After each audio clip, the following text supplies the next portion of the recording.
दोस्तों stock market या mutual fund आप लोग डिसाइड नहीं कर पाए कि आप लोग को इन्वेस्टमेंट कौन सी प्लेटफॉर्म पे करना चाहिए। अगर आप लोग बिगिनर हो, आप लोग को बिल्कुल भी स्टॉक मार्केट की नॉलेज नहीं है, तो आज के शुरू में आप लोग को बताने वाला हूं कि आप लोग के लिए सबसे बेस्ट ऑप्शन कौन सा है इन्वेस्टमेंट करने के लिए। इस वीडियो में आप लोग को स्टॉक मार्केट और म्यूचुअल फंड दोनों के बीच आप लोग को डीप कंपैरिजन करके बताने वाला हूं, जिससे आप लोग डिसाइड कर सकते हैं कि आप लोग को कौन सी प्लेटफॉर्म पे इन्वेस्टमेंट करना चाहिए, ताकि लॉन्ग टर्म में बिना कोई रिस्क के आप लोग भी एक अच्छा रिटर्न यहां पे जनरेट कर सके। तो चलिए फिर वीडियो को शुरू करते हैं। तो दोस्तों अगर शॉर्ट फॉर्म में अपनी राय बताऊं कि आप लोग को इन्वेस्टमेंट कहां पे करना चाहिए, आप लोग के लिए सबसे बेस्ट प्लेटफॉर्म कौन सा है, तो अगर आप लोग नए हो, आप लोग को बिल्कुल भी स्टॉक मार्केट की नॉलेज नहीं है, अगर आप लोग रिस्क फ्री इन्वेस्टमेंट करना चाहते हैं, आप लोग के पास कंपनी के स्टॉक को रिसर्च करने के लिए आपके पास टाइम वगैरह नहीं है, तो आप लोग को कभी भी स्टॉक मार्केट में इन्वेस्टमेंट नहीं करना चाहिए।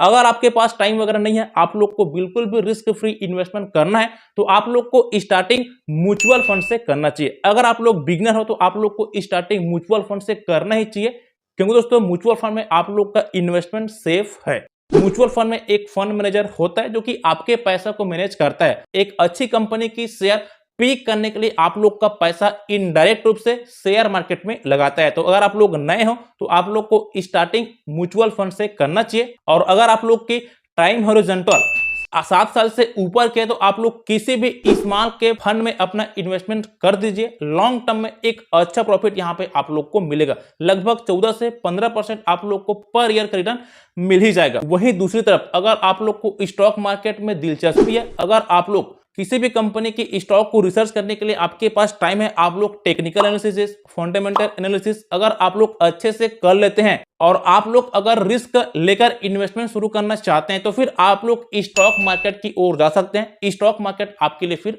अच्छा ऑप्शन रहेगा। लेकिन दोस्तों मैं आप लोग को कभी भी अपना रिकमेंड नहीं करूंगा कि आप लोग स्टार्टिंग स्टॉक मार्केट से करें। अगर आप लोग बिगिनर हो, तो आप लोग स्टार्टिंग म्यूचुअल फंड से कर सकते हैं। तो चलिए आप लोग को मैं स्टॉक मार्केट और म्यूचुअल फंड दोनों के बीच डीप कंपैरिजन करने वाला हूं, जिससे आप लोग भी एक डिसाइड कर सकते हैं कि आप लोग के लिए सबसे बेस्ट ऑप्शन क्या रहेगा इन्वेस्टमेंट करने के लिए। सबसे पहले बात करेंगे स्टॉक मार्केट की, उसके बाद बात करेंगे म्यूचुअल फंड की। तो अगर मैं आप लोग को स्टॉक मार्केट की प्रोस यानी कि फायदे और कॉन्स यानी कि नुकसान दोनों की बात करूं, तो सबसे पहले बात करते हैं प्रोस यानी कि फायदे की, उसके बाद बात करेंगे नुकसान की। तो सबसे बड़ा प्रोस यानी कि सबसे बड़ा फायदा है वो है हाई रिटर्न्स। अगर आप लोग स्टॉक मार्केट में कोई अच्छी कंपनी की शेयर यहां पे बाई करते हैं, तो आप लोग को सबसे बड़े रिटर्न्स स्टॉक मार्केट में ही मिलता है। स्टॉक मार्केट ही एक ऐसा जरिया है जिसमें आप लोग को सबसे ज्यादा रिटर्न्स मिलता है। और वही अगर आप लोग गलत कंपनी की शेयर यहां पे बाई कर लिए, तो सबसे हाई चांस भी रहता है आपके पैसा को लॉस करने की। तो आप लोग जब भी करें, रिसर्च करके ही आप लोग कंपनी की शेयर बाई करें। नंबर 2 प्रोस की बात करूं, तो वो है डिविडेंड। अगर आप लोग किसी कंपनी की शेयर बाई करते हैं, तो कंपनी आप लोग को time to time dividend payment करती है। अब ये डिविडेंड क्या होती है? डिविडेंड का हिंदी मतलब होता है लाभांश। अगर आप लोग किसी कंपनी में इन्वेस्ट करते हैं, तो कंपनी अपने प्रॉफिट में से अपने शेयर होल्डर को टाइम टू टाइम पर एक लाभांश यानी कि कुछ एक्स्ट्रा पैसा आप लोग को आपके बैंक अकाउंट पर डायरेक्ट देती है। तो अगर आप लोग कोई भी कंपनी के शेयर बाई किए रहेंगे, तो आप लोग को कंपनी टाइम टू टाइम कुछ परसेंट आपके शेयर के अकॉर्डिंग आप लोग को डिविडेंड पेमेंट करती है, जो कि डायरेक्ट आपके बैंक अकाउंट में वो पैसा आती है। ये आपके पोर्टफोलियो में नहीं आती, डायरेक्ट आपके बैंक अकाउंट में लाभांश जो है आता है। दूसरा प्रोस की बात करूं, तो वो है फ्लेक्सिबिलिटी। अगर आप लोग स्टॉक मार्केट में अपना इन्वेस्टमेंट करते हैं, तो इसमें आप लोग को आपके पैसों को निकालने की फ्लेक्सिबिलिटी रहती है, यानी कि जब चाहो तब आप लोग अपना पैसा स्टॉक मार्केट से विड्रॉ कर सकते हैं। इसमें कोई टाइम पीरियड नहीं रहता कि आप लोग को 1 साल तक होल्ड करने की, 2 साल तक होल्ड करना है। आप लोग आज इन्वेस्टमेंट करके आप लोग कल अपना पैसा यहां पे निकाल सकते हैं। इसमें कोई लिमिटेशन जो है नहीं रहती। तो ये आपके लिए सबसे बेस्ट ऑप्शन है। अगर आप लोग को लगता है कि हमारा फायदा अच्छा हो गया, तो आप लोग अपना पैसा स्टॉक मार्केट से निकाल सकते हैं। नंबर 4 प्रोस की बात करूं, तो वो है फाइनेंस नॉलेज। तो अगर आप लोग अलग अलग कंपनी के बारे में रिसर्च करेंगे, तो आप लोग का फाइनेंस नॉलेज भी यहां पे इंक्रीज होता है। क्योंकि दोस्तों आप लोग तमाम कंपनियों की फंडामेंटल एनालिसिस करते हैं, जिससे आप लोग ये पता लगाते हैं कि वो कंपनी फायदे में है कि नहीं, कंपनी क्या करती है।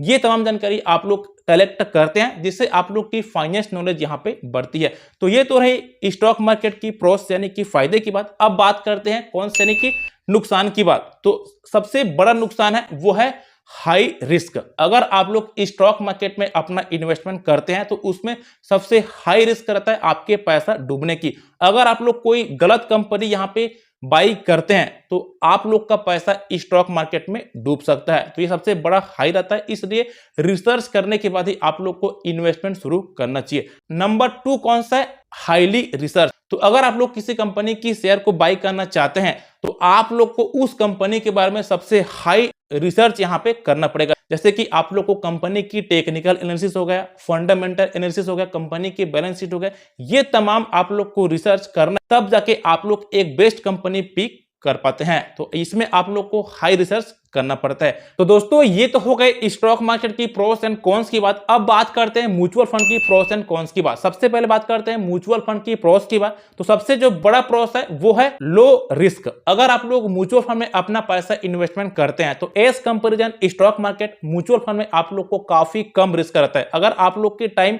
होरिजन 7 साल 8 साल से ऊपर तो आप लोग को बिल्कुल भी यहां पे रिस्क लेने की बात नहीं है। आप लोग को 14 से 15% आप लोग को पर ईयर का रिटर्न इसमें मिलता है, क्योंकि दोस्तों म्यूचुअल फंड में एक फंड मैनेजर होता है और फंड मैनेजर ही आप लोग का पैसा मैनेज करता है। काफी साल का उसको अनुभव रहता है, इसलिए एक अच्छी कंपनी की शेयर में वो इनडायरेक्ट रूप से आपका पैसा को इन्वेस्ट करता है। नंबर 2 प्रोस की बात करूं तो इसमें आप लोग को स्टॉक मार्केट के कंपैरिजन में रिसर्च काफी कम करना पड़ता है। जिस प्रकार से स्टॉक मार्केट में एक अच्छी कंपनी की शेयर को बाई करने के लिए आपको ढेरों रिसर्च करना पड़ता है, वही दूसरी तरफ अगर आप लोग म्यूचुअल फंड में अपना पैसे यहाँ पे इन्वेस्टमेंट शुरू करेंगे तो आप लोग को केवल 1-2 पॉइंट को ध्यान में रखकर आप लोग को इन्वेस्टमेंट शुरू करना है और इसमें आप लोग का बहुत कम रिस्क रहता है। नंबर 3 प्रोस की बात करूं तो इसमें आप लोग को बड़ा अमाउंट की आवश्यकता नहीं पड़ती। जैसे कि आप लोग को मैं बताया हूं कि स्टॉक मार्केट में अगर आप लोग इन्वेस्टमेंट करते हैं तो आप लोग को बड़ा अमाउंट की यहां पे जरूरत पड़ती है, लेकिन अगर आप लोग इन्वेस्टमेंट कहीं म्यूचुअल फंड में करते हैं तो आप लोग को काफी कम पैसे से आप लोग अपना स्टार्टिंग यहां पे कर सकते हैं। आप लोग महज 100 रुपए SIP से भी आप लोग अपना इन्वेस्टमेंट यहां पे म्यूचुअल फंड में शुरू कर सकते हैं। तो ये आपके लिए बहुत ही अच्छा ऑप्शन है। तो ये तो हो गई म्यूचुअल फंड की प्रोस की बात। अब बात करते हैं म्यूचुअल फंड की कॉन्स की बात।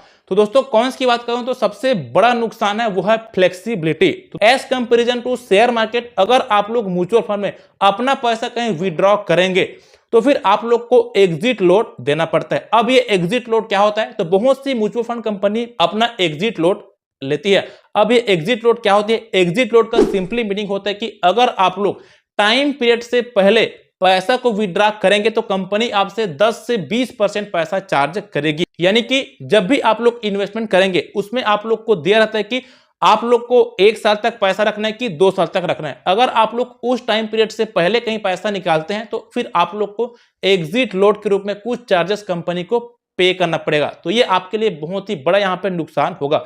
नंबर 2 कॉन्स की बात करूं तो इसमें आप लोग को लिमिटेड रिटर्न्स मिलती है।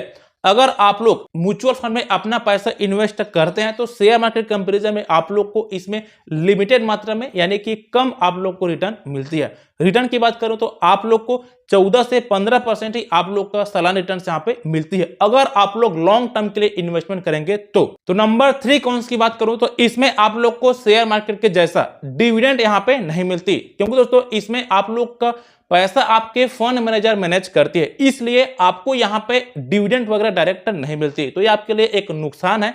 तो ये रहा स्टॉक मार्केट और म्यूचुअल फंड दोनों के बीच एक डीप कंपैरिजन, जिससे आप लोग डिसाइड कर सकते हैं कि आप लोग को कौन सी प्लेटफॉर्म पे अपना इन्वेस्टमेंट यहां पे शुरू करना चाहिए। अगर कंक्लूजन की बात करूं तो आप लोग को स्टार्टिंग म्यूचुअल फंड से करना चाहिए, क्योंकि इसमें आप लोग को कम रिस्क लेना पड़ता है और दूसरी तरफ की आप लोग कम अमाउंट से अपना इन्वेस्टमेंट यहां पे शुरू कर सकते हैं। बाकी दोस्तों म्यूचुअल फंड और स्टॉक मार्केट दोनों के बारे में एक सीक्रेट वीडियो आप लोग को लेके आऊंगा, तो इसके लिए आप मेरे चैनल को सब्सक्राइब करके रखिएगा। तो आशा करता हूं कि आपको ये वीडियो काफी पसंद आया होगा।